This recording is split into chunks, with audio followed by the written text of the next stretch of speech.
वहां तो मात की बातन में ले डलिया हाथन में उमर चलो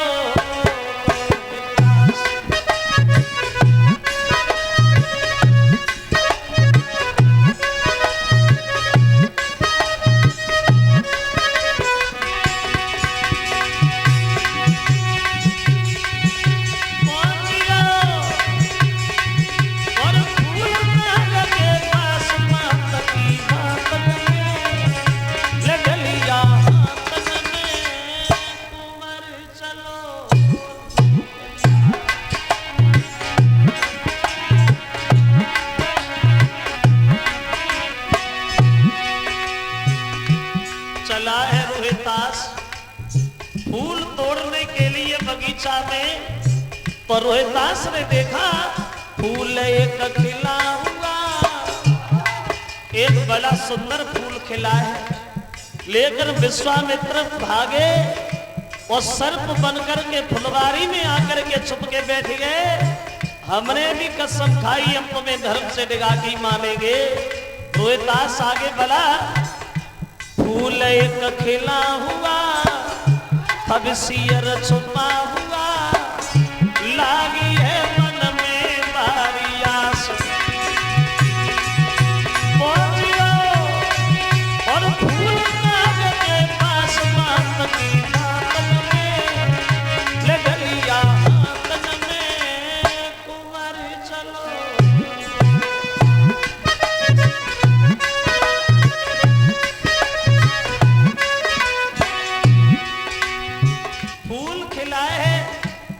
विश्वामित्र सर्प बने हुए फुलवारी में बैठे हैं।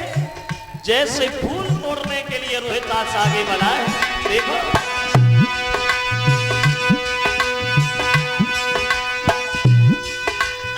फूल तोड़ने जब आगे हाथ बढ़ाओ सोई विश्वामित्र ने सांप बन के बाकी गली में डसी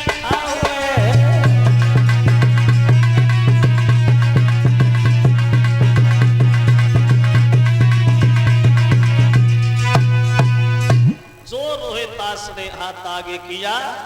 विश्वामित्र ने सर्प बन करके रोहितास की उंगली में डस लिया और जैसे ही रोहितास को उंगली में डसा पछाड़ खा के गिर गया। मां मुझे कोई सर्प डस के चला गया। तड़प रहा है बगीचा में अकेला रोहितास वहां पहुंचा। रोहितास रो रहा है। खबर तारा को मिली है। मन में सोचा मेरा बच्चा ही गया था फूल तोड़ने, कहीं हमारे बच्चे को तो नहीं डस लिया। भोजन बना रही थी तो भोजन अधूरा छोड़ दिया। और तारा दौड़ी, देखा कि रोहितास जमीन पे पड़ा है। भाग करके छाती से लगा लिया, पुत्र रोहितास क्या हुआ, आंखें खोलो। तो रोहितास कहने लगे है मैया मुझे कोई सर्प डस के चला गया। अब मेरी जिंदगी ज्यादा देर की नहीं है मां, लेकिन तू रोना नहीं मैया। तो तारा रोने लगी, बोली पुत्र मैं रो नहीं तो मैं करूं क्या, तेरे अलावा मेरा दुनिया में है कौन पुत्र। रोहितास आंखें खोलो। तो रोहितास कहने लगे मां अब नहीं, मेरे शरीर में जहर फैल चुका है, मैं ज्यादा देर जितना नहीं रह पाऊंगा मैं ये। तो रोहितास को देख करके तारा रोती बोली है बेटा दुखिया मैया को पे छोड़ी जाते हो और धर्म के मल्ला बन करके नैया में भारत बाते।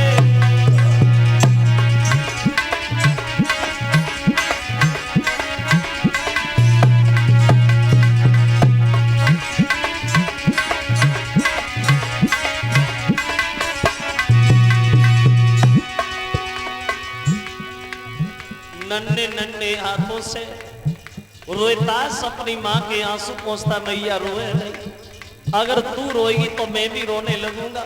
तो तारा रोती हुई बोली पुत्र मैं क्या करूं, पति से बिछुड़न तेरी आस लगाई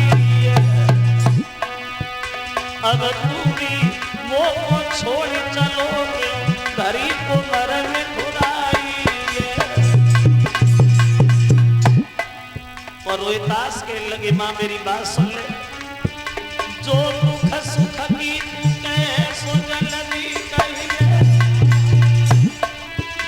और एक बार पुचकार गोदी में मेरी मां ये दुनिया आनी जानी है, प्यारे मां नहीं है कभी किसी को मिला नहीं है। ए मां मेरी माता की मेरी बिगड़ने लगी जवान, सोई मामा मामा कहीं रोई तासा नहीं छोड़े अपने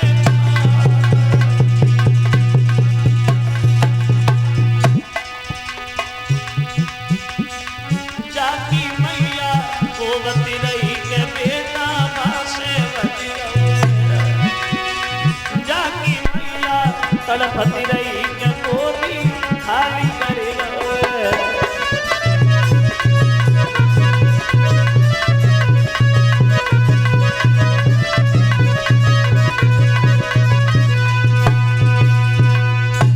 खत्म हो गया है रोहितास अपनी मां की गोदी, और जब रोहितास अपनी मां की गोदी में खत्म हो गया श्रोता बंधुओं, तो तारा पछाड़ खा के गिरेगी, पुत्र मैं कहां जाऊं।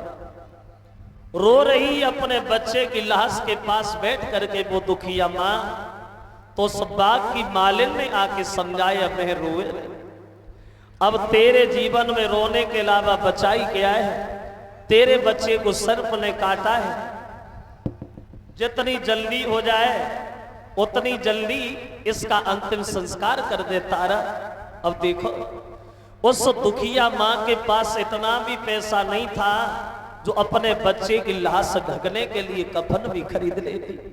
तारा रोने लगी, बोली बेटा जब तेरा जन्म हुआ था तो मैंने लाखों की दौलत यूं ही दान में दे दी, वो आज इतना भी नहीं है जो मैं तुझे ढकने के लिए मैं कफन भी ले लूं। अंत में मजबूर होकर के वो तारा कुछ न नजर आया तो उसने अपनी आधी साड़ी फाड़ी और अपने बच्चे को ढक लिया। अंत में वो मां जो है आधी साड़ी फाड़ी मात ने लला को कफन बनाओ, और लेके कुबर की लाशी अगारी को कदम तला।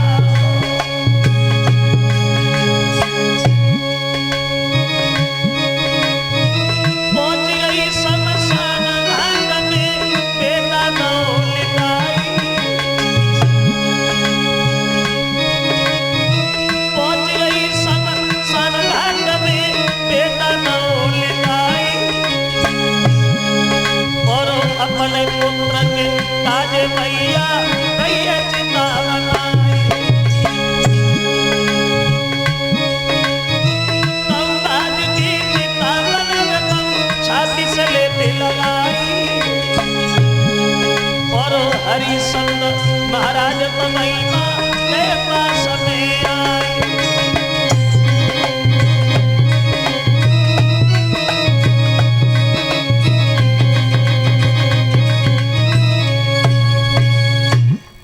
सारी फारी बच्चे को ढका और चली है वो मां अपने बच्चे की लाश को लेकर के शमशान, रोती भी जा रही है, चिता बनाती जा रही है। रोने की आवाज जब हरिश्चंद्र के कान में पड़ी तो हरिश्चंद्र सामने खड़े हो गए। कौन रो रहा है? अरे हम पता नहीं है, किसी का पैरा भी है। कौन है मरघट में? और जो तारा को हरिश्चंद्र ने देखा बोले तारा तुम यहाँ क्या करने आई रात में? बच्चे की लाश देखी तो हरिश्चंद्र पछाड़ खा के गिरे। तारा ये कैसे होगा? रोहितास मर गया।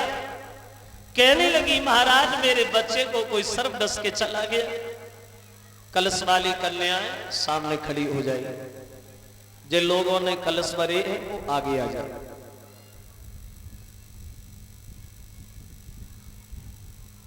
हरिश्चंद्र कहते तारा जो होना था वो तो हो गया,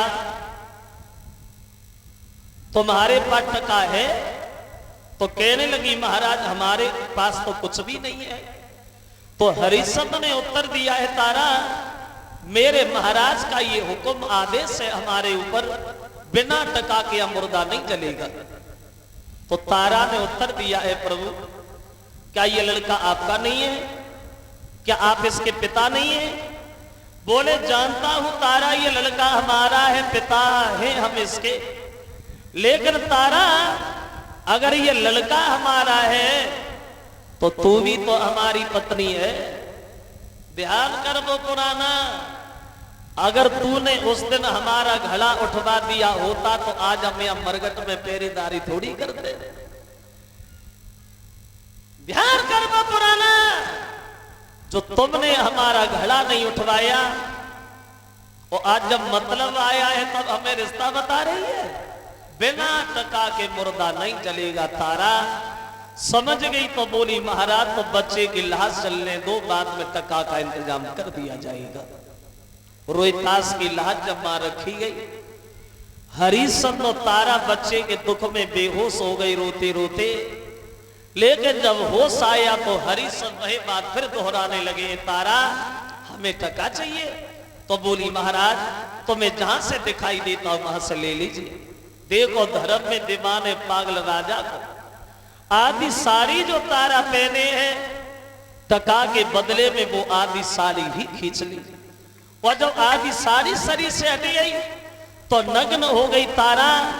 तो शर्म के कारण एक गांव से बाहर मंदिर है, उस मंदिर में बेहोश होके गिरी गई। अब तारा बेहोश है। विश्वामित्र ने देखा मौका बढ़िया है, एक खेल और खेल लेते, हमारा क्या बिगड़ रहा है। अब विश्वामित्र दौड़े, एक मुर्दा बच्चे को उठा लाए और तारा के पास लिटाया, होठों से फूल लगाया और गांव की गलियों में आवाज लगाई। और विश्वामित्र गलियों में आवाज लगाते हुए बोले चिल्लाते हुए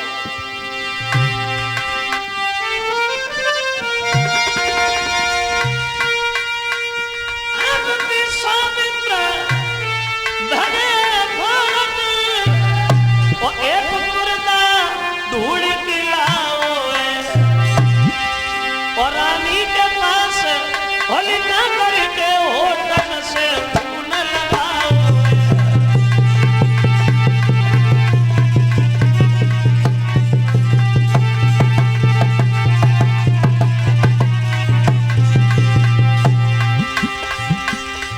मुर्दा बच्चे को उठा लाए, होठों से फूल लगाया और गांव की गलियों में आवाज लगाई।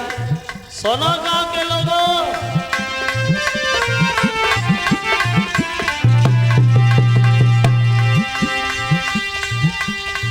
तेरी भागी पर गलियन गलियन सबको ये वचन सुनाओ।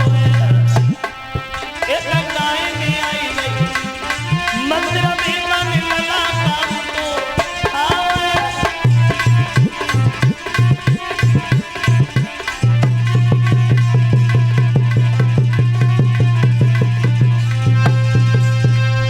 होठों से फूल लगा करके गांव की गलियों में आवाज लगाई। सुनिए गांव के लोगों, तुम्हारे गांव से बाहर जो मंदिर है उस मंदिर में एक डायने आई है जो दूसरे की संतान खा रही है। पता नहीं किस मां की गोदी खाली कर दी, पता नहीं किसके बच्चे को मार दी।